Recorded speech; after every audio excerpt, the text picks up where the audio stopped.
Well, hey guys, Thorzax here, and I want to tell you guys something. I paid, I think it was $39. It was on sale, and I bought this. It's a just plain old Harbor Freight 5-speed benchtop drill press, and I bought this for like 39 bucks. I was also able to take a 10% discount on it, so I even got it for cheaper than that. But I'm going to tell you something, guys. This little drill press has bailed me out so many times, and it really is what I consider just one of those things that I'd never do without. I'm just not going to do without a drill press. So, what I'm going to show you today, all right? I had a rattle.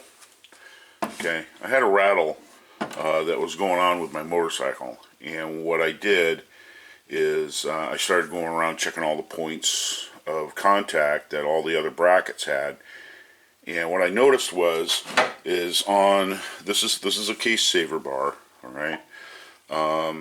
This hangs out over the side, and the jug of the motor hangs out there. The cylinder hangs out there, and this protects it, from getting whacked in the case you should have to put the bike down, or you have you crash or whatever.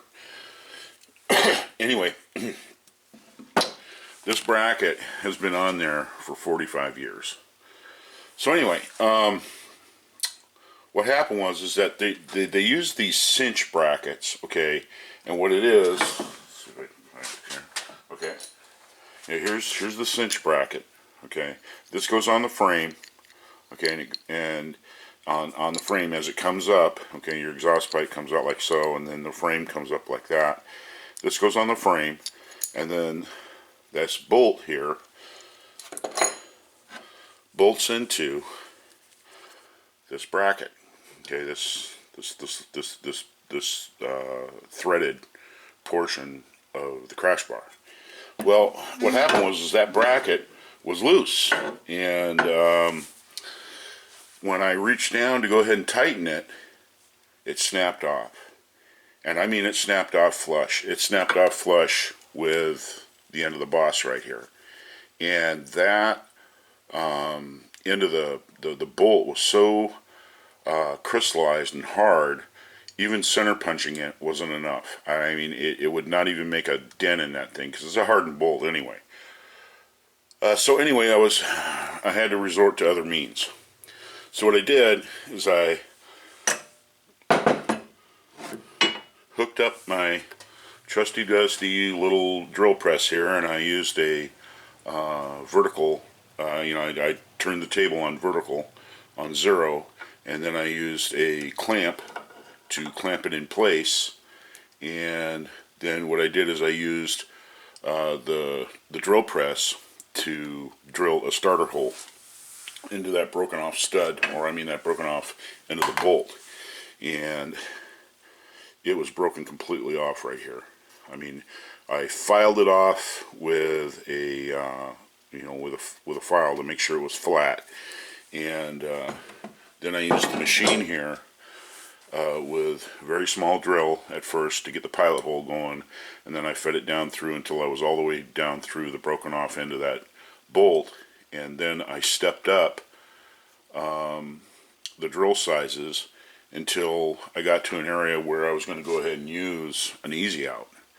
Well, I took the bracket out of the vise, took it over to my other vise, chucked it up, put the easy out in it, and tried to worry it out of there, and it wasn't going to budge. So I used a little heat, put the easy out in, tried to unscrew it, still nothing. So then I went ahead and I took one of those deduster cans that you buy, for dedusting your computer. You turn that upside down, and the propellant, whatever they use in there, man, it is cold. And when it comes out, I mean, it'll cause frostbite, so be very careful when you do this. I sprayed, the top of this boss here, and I sprayed that until I had ice on it. That was after I heated it up, and then I went ahead and cooled it down, tried to get it to expand, put the Easy Out in it. Still nothing. It wasn't going to budge. Now there's that hole. I'm using a reasonable amount of force. I don't want to push it past that because I'll break the Easy Out off. If you break that Easy Out off, you are absolutely screwed.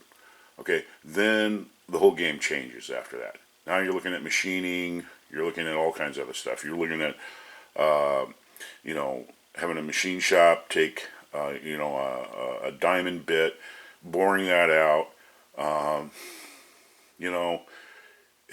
We're talking money here. So, at any rate, what I did is I chucked it back up in the vise, and then I used stepped up drills. Okay, I went ahead and stepped up the drills until I drilled out that hole until it had a very thin wall all the way around it. And by the way, this worked perfect for centering that hole. When I centered the pilot hole, I got it just right. And it pays to have your glasses, dude. And I had a magnifying glass. I wanted to make sure that was centered. And what I did, to position this, I went ahead and I used a piece of wood and knocked it back and forth to position it with a little bit of tension here on the table and on the vise. And then I went ahead and, bolted down the vise to lock it in place. But this worked perfect. I went ahead and I drilled it out. I got it up to diameter, and then I went and got an 8 by 1.25 metric tap. Ran it down inside here, and as you can see, it turned out to be, I don't know if you guys can see that, but it's a perfect repair. I mean, perfect. So, anyway, now comes the fun part. I get to lay on my back, and I get to put this underneath the bike, and then I got to put it all back in there. So I guess where I'm leading you with this, if you start out and you plan, okay, and you have a plan on what you're going to do with your tools, then go with that, and methodically think about what it is that you're trying to achieve. Okay, so